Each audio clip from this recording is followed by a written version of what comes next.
The Pentagon chief also met with President Moon Jae-in at the nation's top office. The closed-door event comes ahead of President Trump's visit to Asia next week. During the sit-down, Mattis reaffirmed Washington's commitment to defending South Korea. Connyoung shares with us what was discussed.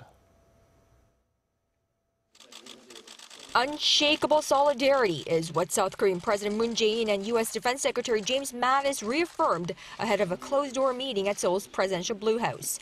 Mattis, who had just traveled to the heavily fortified buffer zone that divides South and North Korea earlier in the day, conveyed Washington's commitment to the alliance forged in blood on fierce battlegrounds. This alliance we have is built on trust and trust and trust.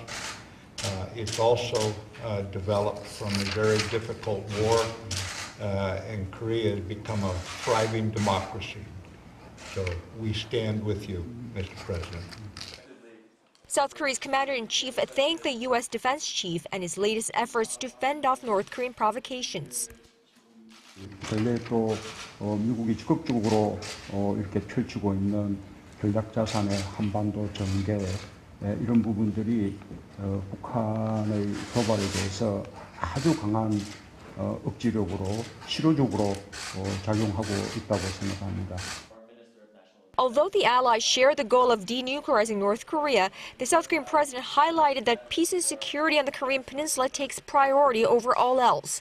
And since peace can neither be made nor maintained if not backed by strong military capabilities, President Moon stressed the need for Seoul and Washington to bolster deterrence against North Korea based on joint defense. Noting that the North Korean regime's nuclear obsession poses an existential threat to South Korea and the U.S., the Pentagon chief underscored that America's security commitments to defending South Korea remain ironclad. Mattis' visit to South Korea, where he landed early Friday morning, is seen as paving the way for a much-anticipated maiden trip by U.S. President Donald Trump in a little over a week.